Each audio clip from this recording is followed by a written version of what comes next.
So, you're waiting for your grades to come and you might be a little bit stressed, worried that you might have gotten a low grade that will ruin your life. Well, let me tell you, you have no reason to be. And in this video, I hope I will debunk a few myths about GCSE results, as well as I will tell you about the things I wish I knew before opening my own results back in 2019. Trust me, everyone goes through this stage of being worried about the GCSE results, and then once you actually open them and you go on into A-level, you actually realize it wasn't worth being so stressed about them. So before we begin, please smash the like button for the YouTube algorithm, it would help me a lot, as well as subscribe to the channel, and let's begin. So first and most important thing I wish I knew before I opened my GCSE results, and the one thing that you might have heard about, is that at the end of A-levels, universities don't care that much about GCSEs. As long as you got 6s in English language and maths, most universities' courses don't really care about the rest of your grades. All they want to see is how well you've done in your A-levels and how hardworking you've been, because A-levels is actually the one that matters for universities. And let me guess, right now you're probably thinking that GCSE grades are super important and that they will determine whether you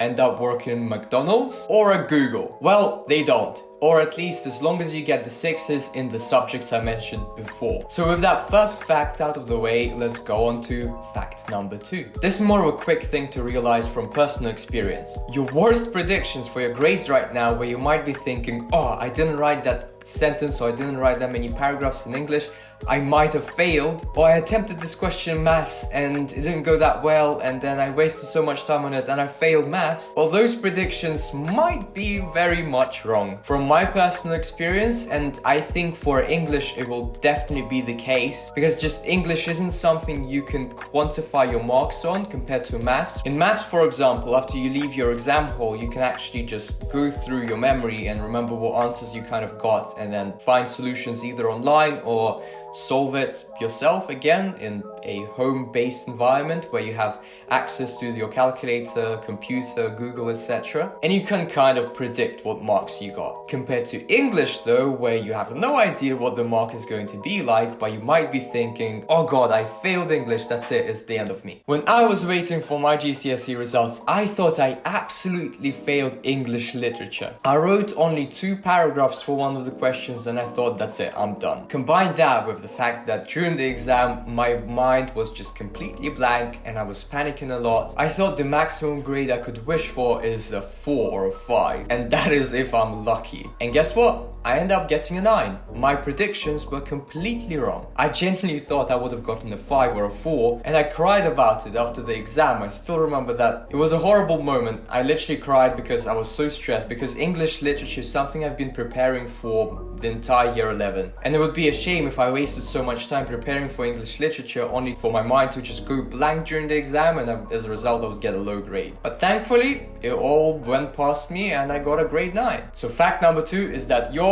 bad predictions might actually be not true, especially when it comes to English or other humanities subjects. And just to add as well, you can always resit your GCSEs. Like I said before, you need 6s in English language and maths in order to go to most university courses.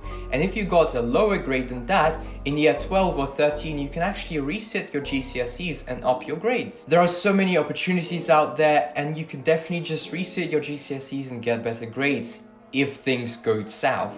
But if you worked hard throughout year 11 and you were preparing for your GCSEs, you have absolutely nothing to worry about. You'll be completely fine. Now, the final thing I wanted to say is actually a tip. If you get top results like all 9s or 9s and 8s, don't let your ego ruin your A-levels. Because what I've seen during my A-level years is that some people who got top grades in GCSEs just thought they were naturally gifted and that they didn't have to work much for it. Because GCSEs compared to A-levels are very, very easy. And you will actually notice that very soon when you go into year 12. So if you're that top 1% of the country with all 9s or 9s and 8s, make sure you don't relax. And make sure you keep studying during your A-levels, because those are actually the ones that matter the most for universities, and they're way harder than GCSEs. So make sure when you get to A-levels, you keep working hard. Don't stop, don't let your ego overcome your thinking and just ruin your A-level results. I'm ashamed to admit it, but this was actually me. When I finished my GCSEs with all 9s, I thought I was set for A-levels. But when I went into year 12 and I realized how much more work you need to be doing there, a different picture was painted for me. I quickly fixed myself literally after the first term, after I got bad grades in my final exams for the first term. And after I saw this stark difference between GCSEs and A-levels, which were on a completely different level, I was taking the work as A-levels way more seriously. So yeah guys, don't be me and don't be one of those students who gets top grades in GCSEs and thinks that's it. I can just chill during A-levels and I will get the same results, amazing results in A-levels. You need to put in the hard work in order to get great, amazing results in A-levels. I wish you all luck on results day. So yeah guys, that'll be it for today. Thank you so much for watching. If you found this video useful, please comment down below that, hey, I found the video useful. Leave a like, subscribe to the channel, and I'll see you guys later.